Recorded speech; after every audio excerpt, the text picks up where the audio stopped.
Me llamo Louise, tengo 32 años y trabajo como terapeuta de trauma en Boston. Hace 7 años, la noche de mi cumpleaños número 25, mi vida cambió para siempre. Mi padrastro, Frank, un hombre que había aterrorizado a nuestra familia por más de una década, irrumpió en mi departamento borracho y furioso. Mientras me dislocaba el hombro y yo caía al suelo, mi mamá solo estaba ahí, mirando. Antes de contarles cómo esa noche horrible transformó mi vida, cuéntenme desde dónde me están viendo y suscríbanse si quieren escuchar más historias sobre cómo superar adversidades. Mi infancia fue relativamente tranquila hasta que cumplí 8 años. Fue entonces cuando mi papá biológico murió de un cáncer agresivo de pulmón, dejando a mi mamá, Diane, y a mí para enfrentar la vida sin él. Durante 4 años, solo éramos nosotras dos en nuestra pequeña casa en las afueras de Boston. Mamá trabajaba en 2 empleos para mantenernos a flote económicamente. Pero a pesar de estar agotada, siempre encontraba tiempo para mí. Teníamos noches de película todos los viernes, horneábamos galletas los fines de semana y nunca se perdía un solo evento escolar. Esos años fueron difíciles, pero nuestro vínculo se fortaleció con cada desafío. Todo cambió cuando cumplí 12 años. Mamá conoció a Frank en el banco donde recién había empezado a trabajar como cajera. Él era el gerente de la sucursal, un hombre que parecía respetable, con trabajo estable y estabilidad económica. Recuerdo la primera vez que lo llevó a cenar a casa. Llegó con un ramo de flores para mi mamá y un libro de astronomía para mí, porque había escuchado que me fascinaban las estrellas. Frank era encantador, atento y parecía genuinamente interesado en conocerme. Al principio, yo estaba dudosa, todavía extrañaba a mi papá, pero Frank nunca me presionó. Todo iba despacio, a menudo me incluía en sus salidas al zoológico o al museo. Después de 6 meses de noviazgo, Frank le propuso matrimonio a mi mamá y se casaron cuando yo tenía 13 años. La boda fue pequeña pero elegante, justo como mamá quería.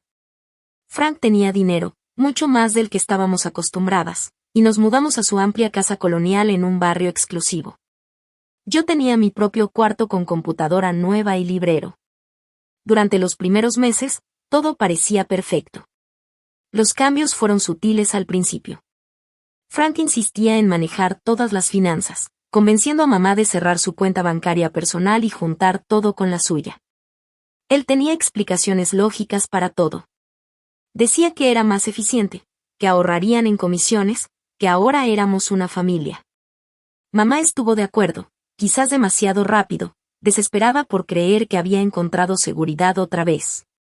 Luego Frank empezó a opinar sobre las amigas de mamá. Karen chismeaba demasiado. Susan era una mala influencia por hablar siempre de su divorcio. Jennifer gastaba mucho y animaba a mamá a hacer lo mismo. Una por una, las amigas de mamá desaparecieron, porque ella dejó de buscarlas para evitar los comentarios de desaprobación de Frank. Las llamadas se hicieron menos frecuentes y las visitas casi inexistentes. Yo también notaba cambios en mamá. La mujer que antes cantaba mientras cocinaba ahora se movía en silencio por la cocina. Consultaba a Frank antes de comprar cualquier cosa, incluso cosas pequeñas. Su ropa llamativa fue reemplazada por prendas más conservadoras que Frank consideraba apropiadas. Dejó de usar el labial rojo brillante que siempre le había encantado. La primera vez que vi la ira de Frank tenía 14 años. Mamá había comprado un vestido sin consultarlo primero. No era caro, solo un vestido sencillo para un picnic del trabajo, pero Frank explotó. No la golpeó, no esa vez, pero lanzó su plato de cena contra la pared, destrozándolo, y la salsa de espagueti cayó sobre nuestro papel tapiz crema como si fuera sangre. La llamó irresponsable, derrochadora e ingrata. Mamá se disculpó, devolvió el vestido al día siguiente y nunca volvió a salir de compras sola. Para cuando empecé la secundaria, ya había desarrollado estrategias para evitar a Frank. Me unía a todos los clubes después de clases, estudiaba en la biblioteca y pasaba los fines de semana en casa de amigas. Cuando estaba en casa, me quedaba en mi cuarto con la puerta cerrada, saliendo solo cuando era necesario. Frank nunca me prohibió estas actividades directamente, probablemente porque prefería tenerme fuera de su camino. Mi relación con mamá se deterioró durante esos años. Le guardaba rencor por cambiar, por elegir a Frank por encima de nuestra relación cercana de antes. Cuando intentaba hablar con ella sobre el comportamiento controlador de Frank, ella ignoraba mis preocupaciones. No entiendes las relaciones de adultos, decía mamá. Frank nos cuida. Tenemos suerte de tenerlo. Con el tiempo, dejé de intentar acercarme a ella. Vivíamos en la misma casa, pero existíamos en mundos separados. En mi penúltimo año de secundaria, la encontré cubriendo un moretón en la mejilla con maquillaje. Ella dijo que se había golpeado con una puerta en la oscuridad, pero sus ojos no se encontraron con los míos en el espejo. En ese momento supe con certeza que Frank había pasado del abuso emocional al físico. Le rogué que lo dejara. Ella se negó, insistiendo en que había sido un error de una sola vez, que Frank estaba estresado por el trabajo. Yo sabía que no era así. Pero a mis 16 años me sentía impotente para ayudar a alguien que no quería ayudarse a sí misma. Los siguientes 2 años fueron un cuidadoso baile de evasión y planificación. Mantuve calificaciones perfectas, sabiendo que la educación era mi boleto para salir de ahí.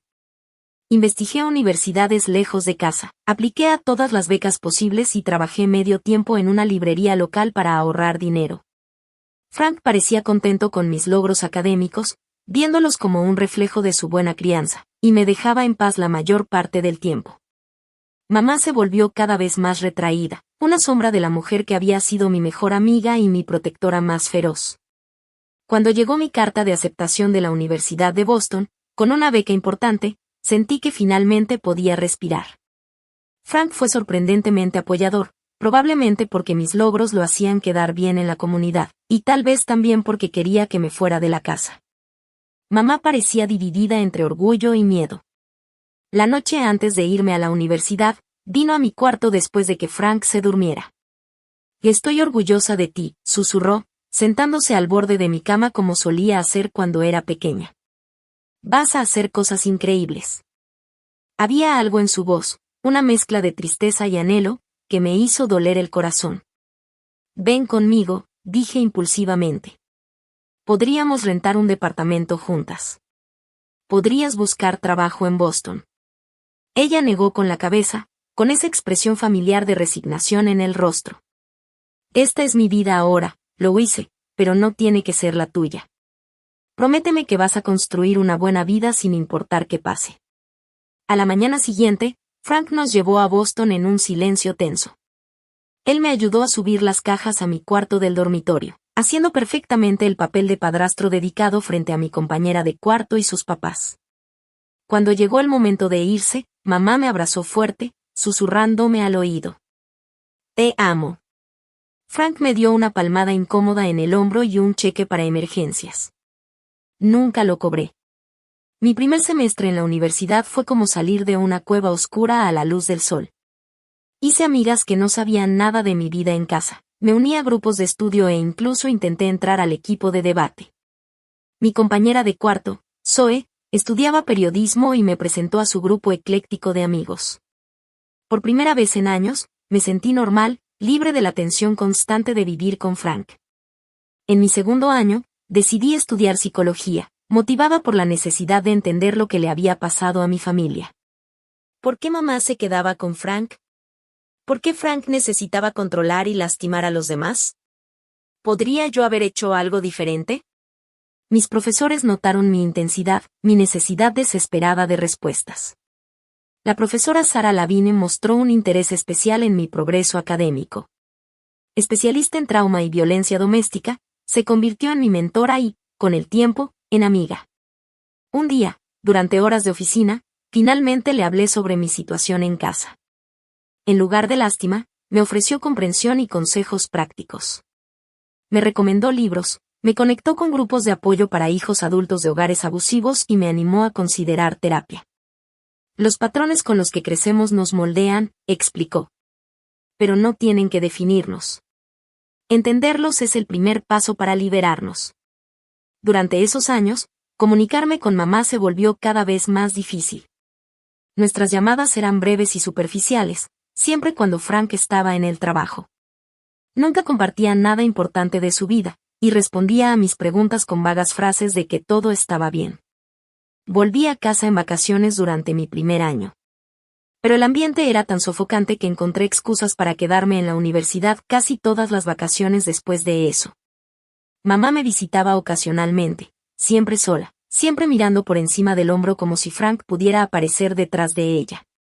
Para mantenerme, trabajé en la biblioteca de la universidad 20 horas a la semana. El ambiente tranquilo y organizado era reconfortante, y mi supervisora era flexible con mi horario de clases. Estaba decidida a ser financieramente independiente, negándome a depender de cualquier dinero relacionado con Frank. Vivía de manera austera, compraba en tiendas de segunda mano y aprendí a cocinar comidas baratas y saludables en la cocina del dormitorio. Durante mi penúltimo año, conocí a Eric en mi clase de psicología anormal. Él estudiaba para ser trabajador social clínico y estaba apasionado por ayudar a jóvenes en riesgo. A diferencia de los pocos chicos con los que había salido antes, Eric era paciente y perceptivo. Notaba cuando ciertos temas me incomodaban y nunca me presionaba para contar más de lo que estaba lista para compartir. Poco a poco, le conté sobre mi familia, probando su reacción con pequeñas revelaciones antes de confiarle toda la historia. Tu mamá necesita ayuda, dijo después de escuchar sobre su situación. Pero tú también. Tener un padre en una relación abusiva te afecta a ti también, aunque estés lejos. Con el apoyo de Eric, empecé a ir a terapia en el centro de consejería de la universidad. La doctora Melissa me ayudó a trabajar mis sentimientos complicados de amor, enojo y culpa hacia mi mamá, y mi miedo y resentimiento hacia Frank. Poco a poco, entendí que no podía salvar a mamá si ella no estaba lista para irse. Pero sí podía construir mi propia vida saludable. Me gradué con honores, con la profesora Lavigne escribiendo recomendaciones brillantes para programas de posgrado. Mamá asistió a mi ceremonia de graduación, sentada sola entre el público, mientras Frank decía tener una emergencia de trabajo. Se veía más vieja de sus 47 años. Su cabello castaño, antes vibrante, ahora tenía mechones grises, su postura ligeramente encorvada, como si siempre esperara un golpe. Después fuimos a cenar, solo nosotras dos, a un pequeño restaurante italiano cerca del campus. Y siempre supe que harías algo especial, dijo, sonriendo genuinamente. Por primera vez en años, tu papá habría estado tan orgulloso. Tomé su mano a través de la mesa. Me voy a quedar en Boston. Encontré un departamento y un trabajo en un centro comunitario de salud mental. Puedes venir a visitarme cuando quieras. Quédate todo el tiempo que quieras. Ella apretó mi mano, luego la retiró para jugar con su servilleta. Lo intentaré. ¿Qué es que estoy ocupada con el trabajo de Frank y la casa? Su voz se apagó, y supe que tenía miedo de hacer promesas que no pudiera cumplir. Nos despedimos con abrazos fuertes y planes tentativos de que ella me visitara ese verano. Mientras veía el taxi alejarse, me pregunté si alguna vez volvería a tener a mi verdadera mamá. Después de graduarme, me mudé a mi departamento de un cuarto en una casa de piedra convertida en Somerville, a un corto viaje en metro del centro de Boston. La renta estiraba mi presupuesto al máximo, pero tener mi propio espacio seguro valía cada centavo. Mi trabajo en el Centro Comunitario de Salud Mental Riverside era de nivel inicial. Ayudaba a terapeutas con su papeleo y, ocasionalmente, asistía a sesiones de terapia grupal. El salario era modesto, pero la experiencia era invaluable, sobre todo combinada con los cursos de posgrado a tiempo parcial que estaba tomando en psicología clínica. 6 meses después de mi nueva vida, recibí un mensaje inesperado de Eric. Nos habíamos separado amistosamente antes de graduarnos, ambos concentrados en nuestras carreras y sin estar seguros de mantener una relación a larga distancia, ya que él había aceptado un trabajo en Chicago. Su mensaje fue simple: se mudaba de regreso a Boston por una nueva oportunidad laboral y quería saber si quería tomar un café y ponernos al día.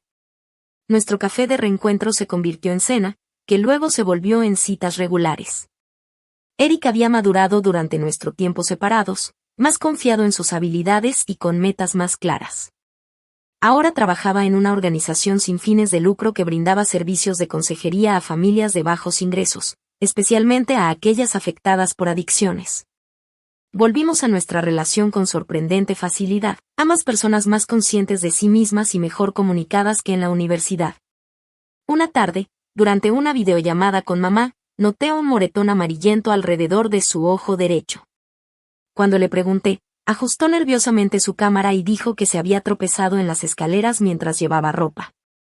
La explicación podría haber sido plausible, si no fuera por la forma en que sus ojos se movían rápidamente, probablemente revisando si Frank estaba cerca. Mamá, dije suavemente, sabes que me puedes contar cualquier cosa, ¿verdad? Si algo está pasando, puedo ayudarte. Todo está bien, cariño, insistió, poniendo una sonrisa que no llegaba a sus ojos. ¿Cómo va tu nuevo proyecto en el trabajo? El cambio abrupto de tema era típico, pero decidí no presionar. En lugar de eso, comencé a llamarla más seguido, a diferentes horas del día, con la esperanza de encontrarla cuando se sintiera más segura para hablar. También hice amistad con Catherine, una colega que se especializaba en casos de violencia doméstica. Sin revelar nada sobre mamá, le hice preguntas generales sobre cómo escalan los abusos y qué recursos estaban disponibles para las víctimas. El momento más peligroso es cuando intentan irse, explicó Catherine durante un receso para almorzar. Es cuando se amenaza el control del abusador y muchas veces escalan la violencia para no perder a su víctima. Cualquier plan de escape debe priorizar la seguridad sobre todo. Empecé a investigar refugios para víctimas de violencia doméstica cerca de donde viven mis padres, guardando números de teléfono y direcciones en un documento protegido con contraseña en mi computadora. También busqué opciones legales, órdenes de restricción y grupos de apoyo, sabiendo que nada serviría si mamá no estaba dispuesta a dar ese primer paso aterrador. 3 meses antes de mi cumpleaños número 25, mamá llamó mientras cenaba con Eric en mi departamento. Su voz temblaba, apenas audible. Él encontró el folleto, susurró. ¿Qué folleto? Pregunté, aunque ya sospechaba la respuesta. Del Centro de Mujeres. El que me enviaste. Revisó mi bolso, ahora lloraba, tratando de mantenerse callada.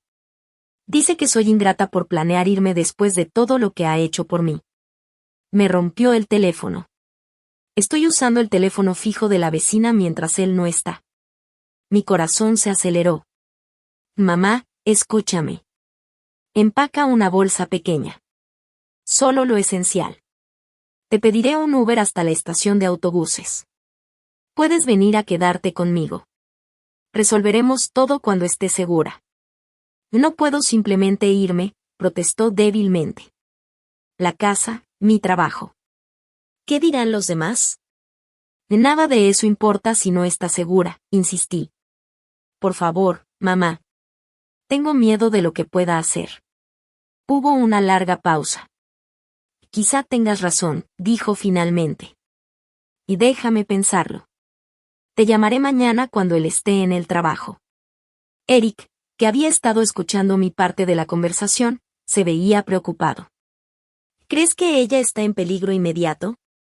¿Deberíamos llamar a la policía local para que revisen su bienestar? No lo sé, admití. Frank es cuidadoso. Nunca ha hecho nada que pueda llevarlo a la cárcel. Si llamamos a la policía y no pasa nada, podría empeorar las cosas para ella. Nos quedamos despiertos hasta tarde discutiendo opciones con Eric, ayudándome a perfeccionar un plan de seguridad para mamá. Apenas dormí, esperando su llamada al día siguiente. Cuando finalmente llamó, mi corazón se hundió con sus primeras palabras. Todo está bien ahora, dijo, con una voz demasiado alegre para ser real. Frank y yo tuvimos una buena plática. Me explicó que solo estaba preocupado de que personas negativas me influenciaran. Vamos a empezar terapia de pareja. Podía escuchar la mentira en cada sílaba y me la imaginaba a mamá con Frank a su lado, controlando cada palabra. Mamá, ¿estás segura? Pregunté. ¿Sabes que me puedes decir sí? Absolutamente segura, interrumpió ella. Oh, Frank quiere saludar. Antes de que pudiera protestar, su voz apareció en el altavoz, suave y controlada como siempre. Lo hice. Qué gusto saber que has estado en contacto con tu madre. Espero que no le estés llenando la cabeza de tonterías sobre nuestra relación. Solo quiero que estés segura y feliz, respondí con cuidado. Lo está conmigo, dijo él, con una amenaza sutil detrás de su tono amable. Tal vez deberías concentrarte en tu propia vida en lugar de intentar interferir en la nuestra. La familia es sagrada, lo hice. Recuerda eso. la llamada terminó abruptamente. Desesperada y preocupada, contacté al departamento de policía local y expliqué la situación. El oficial fue comprensivo, pero me explicó que, sin evidencia de un delito o un testimonio directo de mi mamá, poco podían hacer. Si ella llama y dice que está en peligro, responderemos de inmediato, me aseguró. Pero no podemos obligar a alguien a recibir ayuda si no lo pide. Frustrada y asustada, traté de llamar a mamá repetidamente durante las siguientes semanas, pero siempre iba al buzón de voz. Los pocos mensajes de texto que recibí claramente fueron escritos bajo la supervisión de Frank, actualizaciones genéricas sobre proyectos de jardinería y eventos de la comunidad. A medida que se acercaba mi cumpleaños, el nudo de ansiedad en mi estómago se hacía más fuerte. Algo no estaba bien, profundamente mal, pero yo estaba impotente para arreglarlo desde 200 millas de distancia. Mi cumpleaños número 25 cayó un viernes a finales de octubre. El aire estaba frío y las hojas crujían bajo mis pies mientras caminaba a casa desde el metro después del trabajo. En circunstancias normales, tal vez hubiera planeado una celebración con amigos o una cena romántica con Eric.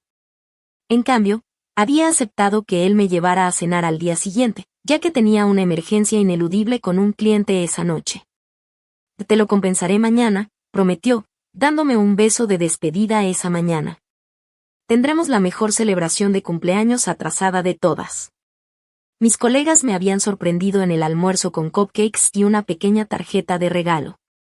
Y durante todo el día, llegaron felicitaciones por mensajes de texto y redes sociales. Traté de llamar a mamá varias veces, pero, como esperaba, no contestó. Dejé un mensaje de voz alegre, sin mencionar la tensión de nuestra última conversación, solo diciéndole que la quería y que esperaba saber de ella pronto. Mi departamento me recibió esa noche con la comodidad familiar que tanto necesitaba. Ubicado en el tercer piso de una casa de piedra bien mantenida, tenía techos altos, pisos de madera y grandes ventanas que dejaban entrar mucha luz natural. La seguridad era decente. La entrada principal requería un llavero y las puertas de los departamentos tenían cerraduras sólidas.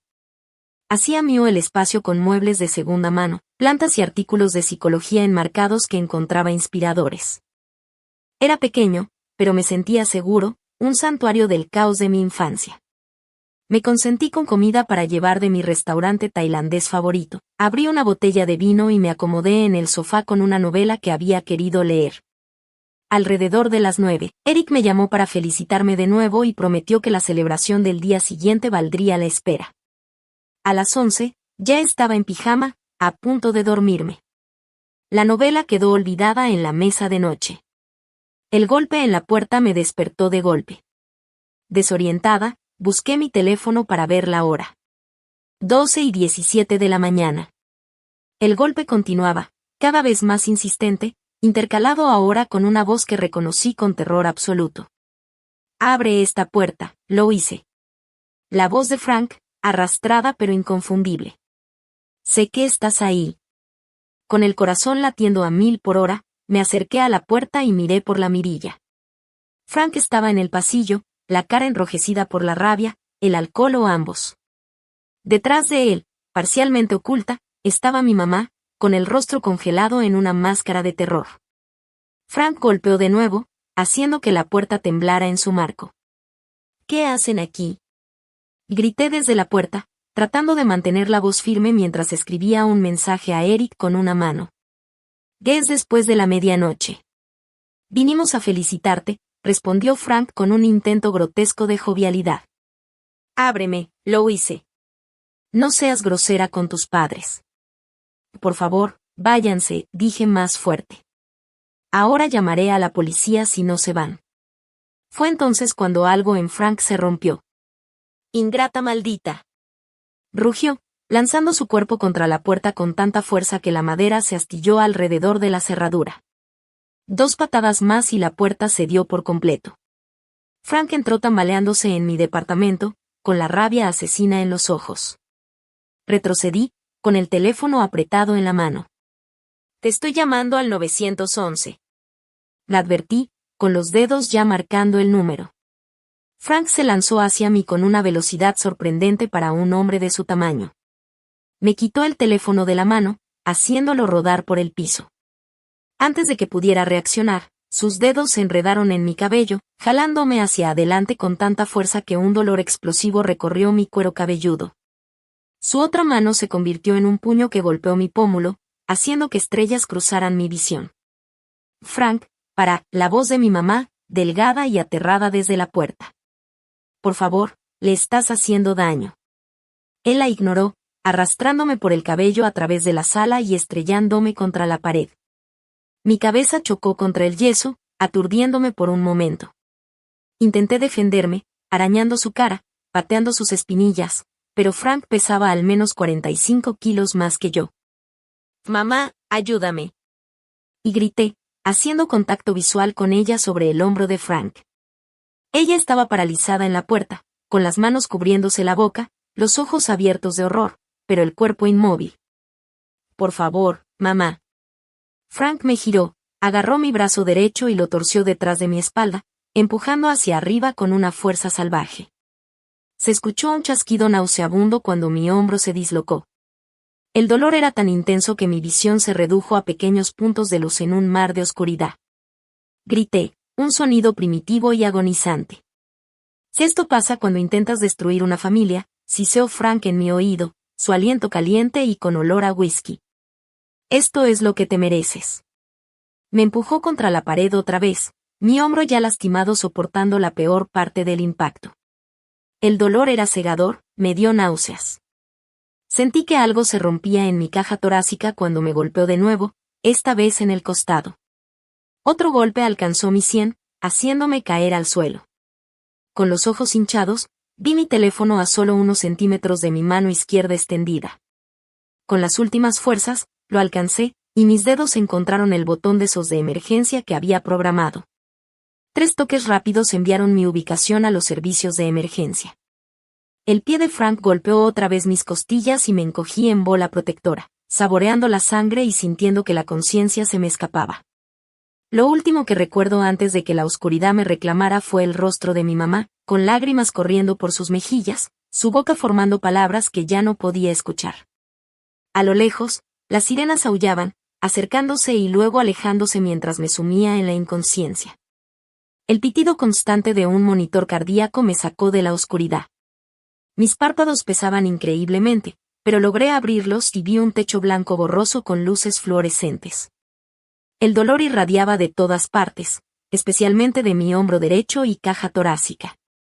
Una presión cálida en mi mano izquierda llamó mi atención. Giré un poco la cabeza y vi a Eric sentado junto a la cama del hospital, sus dedos entrelazados con los míos. Su cabeza inclinada parecía en oración o de cansancio extremo. «Eric», intenté decir, pero salió como un susurro áspero. Su cabeza se levantó de golpe, y el alivio llenó su rostro cansado. «Lo hice», susurró él, acercándose. «Gracias a Dios. Déjame llamar a la enfermera». Presionó un botón y unos momentos después entró una enfermera, seguida por un doctor con bata blanca. Revisaron mis signos vitales, me hicieron preguntas para evaluar mi estado mental y me explicaron mis lesiones. «Tienes el hombro derecho dislocado, lo reducimos mientras estabas inconsciente», explicó el doctor. 2 costillas fracturadas en el lado derecho, contusiones faciales y una leve conmoción cerebral. Tuviste suerte de que la policía llegara a tiempo. ¿Recuerdas lo que pasó? Los recuerdos regresaron con claridad horrible, Frank rompiendo mi puerta, el primer golpe, mi mamá observando, el chasquido de mi hombro. Asentí lentamente, haciendo una mueca por el dolor que causaba el movimiento. «Frank, lo logré», mi padrastro me atacó. Mi mamá también estaba ahí. «¿Están bien?», pregunté. «Tu padrastro está bajo custodia», dijo Eric, con la voz tensa de ira contenida. «La policía lo arrestó en el lugar. Tu mamá está en la sala de espera. Ha estado aquí toda la noche, pero tenía miedo de entrar». Poco después llegó una oficial, seguida de una mujer con ojos amables y una libreta. Se presentó como la oficial Rivera y explicó que necesitaba mi declaración mientras los eventos todavía estaban frescos en mi memoria. Con Eric sosteniendo mi mano para darme apoyo, conté todo desde los golpes a mi puerta a medianoche hasta perder el conocimiento mientras se acercaban las sirenas.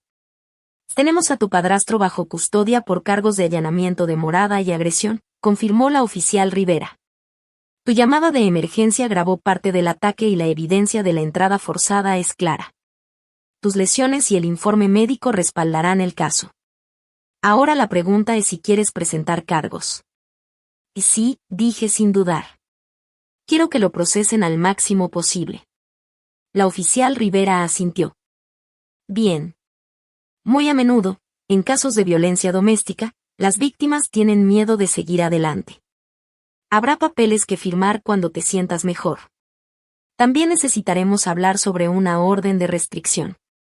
Después de que ella se fue, Eric me ayudó a llenar los vacíos de mi memoria. Él había recibido mi mensaje parcial y llamó a la policía él mismo cuando no respondía a sus llamadas desesperadas. Llegó a mi departamento poco después de la ambulancia, encontrando la puerta destrozada y sangre en la pared de la sala. La policía tenía a Frank esposado en un patrulla y trataba de calmar a mi mamá, que estaba histérica. Ha estado destrozada, dijo Eric con suavidad, alternando entre llorar y apagarse por completo. Dio su declaración a la policía, confirmando todo lo que dijiste. Creo que está en shock. Yo todavía procesaba esta información cuando alguien tocó suavemente la puerta.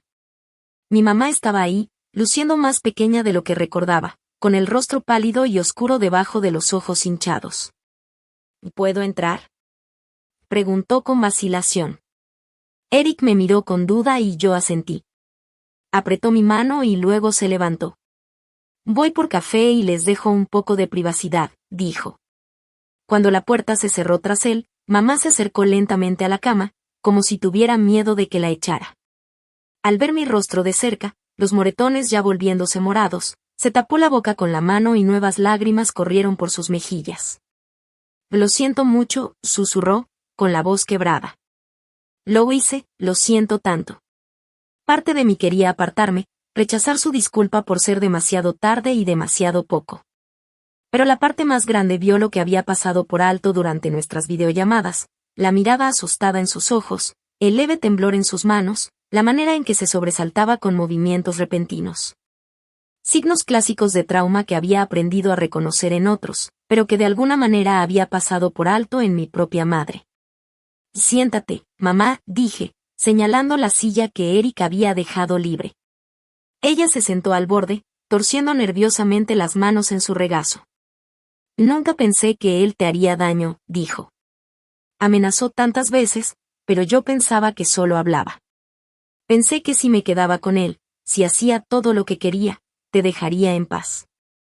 ¿Desde cuándo te estaba lastimando?, pregunté, aunque ya sabía la respuesta. Desde más o menos un año después de que nos casamos, admitió. Empezó con empujones, agarrones demasiado fuertes, luego bofetadas que él pedía perdón inmediatamente, prometiendo nunca volver a hacerlo. Cuando se puso realmente grave, yo estaba atrapada. Controlaba todo nuestro dinero, me aisló de mis amigas, me convenció de que no valía nada y que tenía suerte de tenerlo a él. Tomó un tembloroso respiro. Amenazó con matarte si alguna vez lo dejaba. Dijo que te encontraría, sin importar a dónde fueras. Lo creí, lo hice. Me quedé para protegerte, pero al final, fallé de todas formas, la retorcida lógica de las víctimas de abuso, algo que había estudiado pero nunca comprendido del todo hasta ese momento. Mi mamá había soportado años de tormento, creyendo que era la única forma de mantenerme a salvo, mientras yo la resentía por no irse. ¿Qué hizo que viniera por mí ahora?, pregunté. Tu tarjeta de cumpleaños, respondió ella. Enviaste una tarjeta con una nota diciendo que tu puerta siempre estaba abierta para mí. Frank la encontró y se enfureció. Había estado bebiendo toda la noche, cada vez más enojado. Seguía diciendo, querías alejarme, destruir nuestro matrimonio. Me obligó a subir al coche y dijo que iba a darte una lección. Se quebró por completo, llorando en sus manos. Debí detenerlo. Debí hacer algo. Cuando empezó a golpearte, me quedé paralizada. Nunca me he odiado tanto como en ese momento. Entró una enfermera a revisar mi nivel de dolor y a darme medicación. Cuando se fue, mi mamá se había calmado un poco, aunque sus ojos seguían rojos, con círculos oscuros y llenos de miedo. La policía quiere saber si voy a presentar cargos. Le dije que sí. Y debe ir a la cárcel, mamá. Asintió lentamente. Lo sé. Ya les dije que testificaré contra él. He terminado de tener miedo, lo hice. Me hizo falta verlo lastimarte para finalmente entender que no se protege a nadie quedándose callada. Ese mismo día llegó mi colega Catherine, que se había enterado del ataque por Eric. Trajo recursos para las dos, información sobre servicios para víctimas, opciones de terapia, grupos de apoyo. Más importante, nos puso en contacto con Jessica, una abogada especializada en casos de violencia doméstica. Jessica me visitó en el hospital al día siguiente, explicando el proceso legal que venía. A Frank le negaron la fianza por la gravedad del ataque y el riesgo de fuga, nos informó. El fiscal lo está acusando de múltiples delitos graves. Con tu testimonio y el de tu mamá, más la evidencia física, tenemos un caso fuerte.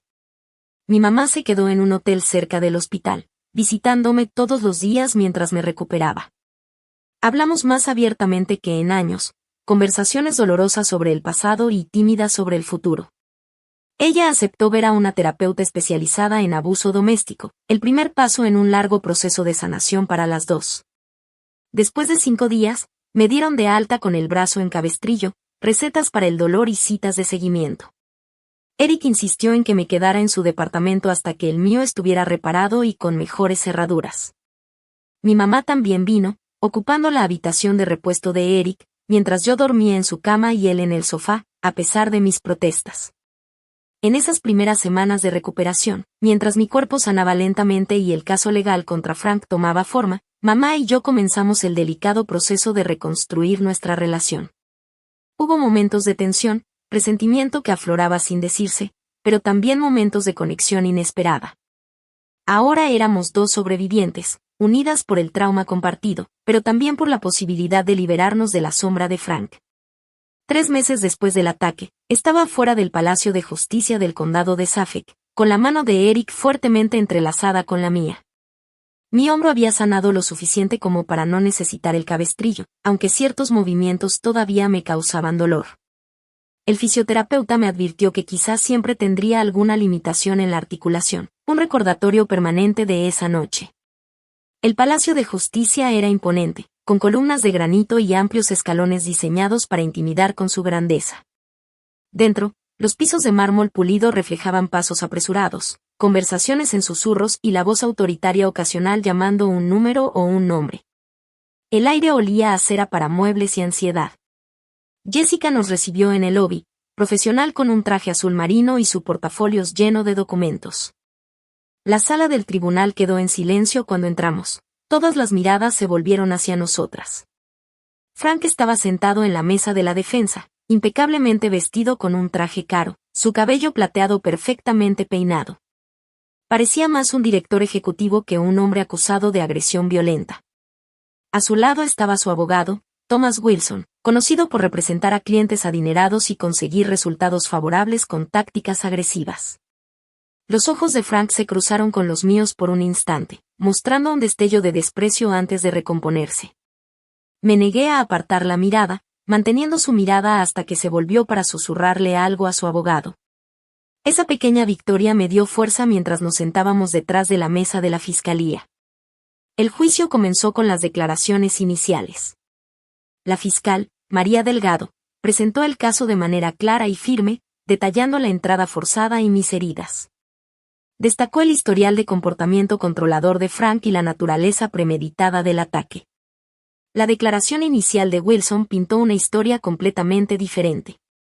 Frank, como un padrastro preocupado, decía estar inquieto por la influencia que yo tenía sobre mi mamá, quien había ido a hablar con él y la situación se había escalado cuando, supuestamente, me puse histérica y lo atacé, obligándolo a defenderse.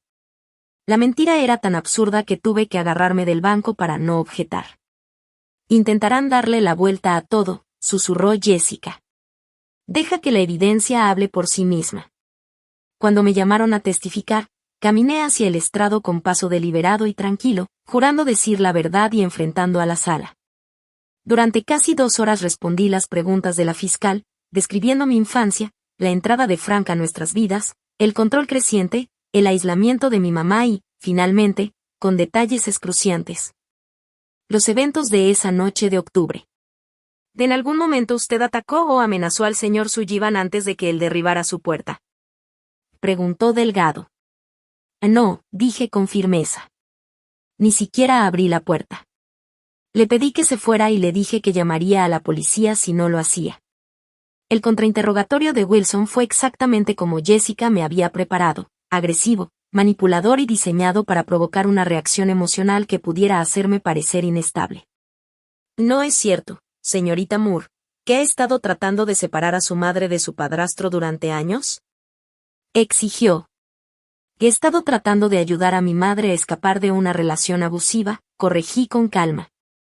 Y enviaste materiales sobre cómo dejar a un cónyuge a la casa de tu madre, sabiendo que probablemente serían descubiertos por el señor Sullivan. Yo envié información sobre recursos para violencia doméstica porque temía por su seguridad.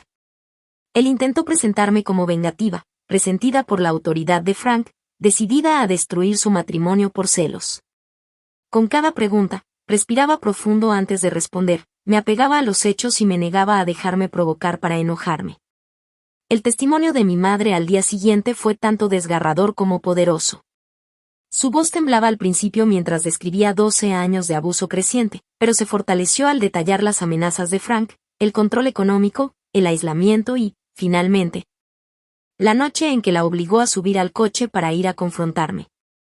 Y dijo que iba a darle una lección a Louise por tratar de volverme en su contra, testificó. Tenía miedo de que la lastimara, pero demasiado miedo para desafiarlo. Cuando comenzó a golpearla, me congelé. Era como ver una pesadilla de la que no podía despertar. El intento de Wilson de desacreditarla sugiriendo que estaba mentalmente inestable o buscando beneficios financieros con el divorcio fracasó cuando mamá describió con calma cómo Frank se aseguró de que no tuviera acceso al dinero, crédito a su nombre ni forma de mantenerse de manera independiente. Luego se presentó la evidencia médica, fotografías de mis heridas, el reporte del doctor detallando el hombro dislocado, las costillas fracturadas, la conmoción y los golpes en el rostro. El médico de la sala de emergencias testificó sobre la fuerza significativa necesaria para causar esas lesiones. El jurado reaccionó visiblemente ante las imágenes, varios miembros miraban a Frank con desprecio evidente. La oficial Rivera y su compañero describieron la escena que encontraron en mi apartamento, la puerta rota, sangre en la pared, yo inconsciente en el suelo, y Frank aún furioso mientras lo sujetaban. Se reprodujo en la corte la grabación parcial de mi llamada de emergencia, con mis gritos y las amenazas de Frank llenando la sala silenciosa. Durante todo el juicio, que duró una semana, soporté la fría mirada de Frank cada día, negándome a intimidarme. Eric se sentó a mi lado todo el tiempo, su presencia era un ancla constante. Mis colegas del Centro de Salud Mental vinieron a mostrar apoyo, al igual que la profesora Lavigne, quien había manejado desde la Universidad de Boston. El último día, durante los argumentos finales, pedí permiso para dirigirme directamente al tribunal. El juez, después de consultar con ambos abogados, me lo permitió. De pie frente al jurado, hablé desde el corazón. Lo que me pasó esa noche no fue un incidente aislado de rabia, sino la culminación de años de control y abuso. Mi padrastro no solo me atacó físicamente. Pasó años destruyendo sistemáticamente la autoestima de mi madre, aislándola de cualquier apoyo, convenciéndola de que su abuso era amor y protección. La violencia doméstica prospera en el silencio y la vergüenza. Hoy, al decir la verdad, mi madre y yo nos negamos a quedarnos calladas. El jurado deliberó solo 2 horas antes de regresar con su veredicto. Cuando las 4 mujeres se pusieron de pie, la sala quedó completamente en silencio. En el cargo de allanamiento de morada, encontramos al acusado culpable. En el cargo de agresión y violencia con la intención de causar daño grave, encontramos al acusado culpable. Un alivio tan intenso me invadió que casi me desmayo. Mamá me apretó la mano, con lágrimas corriendo por su rostro. La fachada compuesta de Frank finalmente se rompió. Su cara se torció de rabia mientras los alguaciles se acercaban a llevárselo bajo custodia. En la audiencia de sentencia, 2 semanas después, el juez no mostró clemencia. Señor Sullivan ha usado su posición de confianza para aterrorizar a su familia durante años. Este tribunal lo sentencia a 15 años de prisión estatal. Mientras lo llevaban, sentí que se levantaba un peso que había cargado por tanto tiempo. Había olvidado lo que era estar erguida. Por primera vez desde que tenía 12 años, pude respirar libremente sin miedo del hombre que había proyectado una sombra tan larga sobre nuestras vidas. 2 años después del juicio, en una brillante mañana de primavera, me paré frente a un pequeño público en la sala comunitaria del refugio para mujeres de Boston. Mi cabello había crecido desde que lo corté tras el ataque, ahora cayendo en suaves ondas sobre mis hombros. Las cicatrices físicas habían desaparecido, aunque mi hombro derecho aún dolía con el frío y nunca recuperaría completamente su rango de movimiento. Mi nombre es Louise Moore, comencé, y hoy quiero hablar sobre el viaje de víctima a sobreviviente y finalmente a mujer que prospera. Las mujeres que me escuchaban ya conocían partes de mi historia. Algunas habían asistido a los grupos de apoyo que yo dirigía.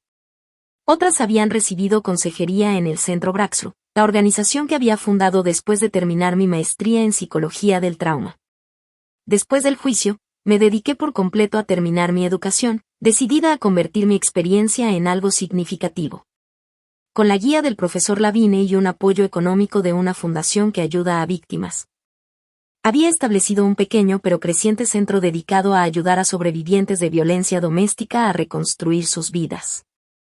Hace 2 años, continué, estaba en una cama de hospital, rota física y emocionalmente. Hoy estoy frente a ustedes no porque el dolor haya desaparecido mágicamente, sino porque aprendí a cargarlo de otra manera. Sanar no es un camino recto. Es complicado y no lineal. Hay retrocesos y avances, a menudo el mismo día. Mi madre estaba sentada en la primera fila, con orgullo evidente en su sonrisa. Vivió conmigo 6 meses después del juicio, asistiendo a terapia 3 veces por semana, y poco a poco recuperando su voz e identidad. Ahora tenía su propio departamento cerca del mío y trabajaba medio tiempo en una librería local, construyendo poco a poco una vida independiente. Nuestra relación se transformó a través de muchas conversaciones difíciles, lágrimas y, eventualmente, un perdón genuino. No un perdón para Frank, sino para nosotras mismas y la una para la otra, por las veces que no entendimos, no actuamos o no nos apoyamos bajo circunstancias imposibles. La lección más difícil que aprendí, y les dije a las mujeres, fue que no puedes salvar a alguien que no está listo para ser salvado. Pero sí puedes crear un espacio seguro al que puedan llegar cuando estén listas. Puedes dejar una luz encendida en la oscuridad. Eric estaba sentado junto a mi madre, el diamante en mi mano izquierda brillando cuando yo gesticulaba. Nuestro compromiso era reciente, un paso que dimos solo después de mucho pensar y hablar. Eric había sido paciente, entendiendo que el trauma cambia la manera en que una persona confía y se relaciona. Nunca me presionó, nunca se apresuró, simplemente permaneció firme mientras yo trabajaba en mi proceso de sanación. La recuperación física había sido difícil. Meses de terapia física me habían devuelto la mayor parte del movimiento en mi hombro, aunque ciertos movimientos todavía dolían. Las pesadillas habían sido peores, recreaciones vívidas del ataque que me dejaban empapada en sudor y temblando. Con la terapia y la medicación, habían ido disminuyendo poco a poco, apareciendo ahora solo en momentos de mucho estrés. El trauma vive en el cuerpo, les expliqué al grupo. Nos afecta físicamente, emocionalmente y espiritualmente. La sanación debe trabajar todas estas dimensiones. Yo practicaba lo que enseñaba, combinando la terapia tradicional con yoga, meditación e incluso clases de arte. Pintar se convirtió en una salida inesperada. Mis intentos amateurs de expresar emociones con colores y formas colgaban en mi oficina como recordatorios de mi camino de sanación. Mi madre había encontrado su propio camino. Después de décadas en las que Frank ignoraba sus gustos y deseos, ella había redescubierto sistemáticamente quién era, sus comidas, colores, música y pasatiempos favoritos. Volvió a usar lápiz labial rojo brillante, empezó a cultivar un pequeño jardín y se unió a un club de lectura. Pequeños actos de recuperación que juntos formaban una nueva identidad, definida por la elección y no por el miedo. El punto de quiebre en mi sanación, continué, llegó cuando me di cuenta de que aferrarme al odio hacia mi agresor me mantenía conectada a él. Al enfocar mi energía en la ira, le estaba permitiendo seguir controlando mi vida emocional desde la prisión. La verdadera libertad llegó cuando aprendí a soltar, no la responsabilidad, sino el poder corrosivo del odio. Ese había sido el aspecto más difícil de la recuperación. La rabia se sentía justa, protectora, necesaria. Aprender a soltarla sin minimizar el daño que me habían hecho requirió la guía de terapeutas expertos y el apoyo de otras personas que entendían por experiencia propia. El Centro Breakthrough había crecido más allá de lo que había imaginado al principio. Ahora ofrecíamos consejería individual, grupos de apoyo, talleres de desarrollo profesional y ayuda para conseguir vivienda. Una red de abogados voluntarios daba orientación legal.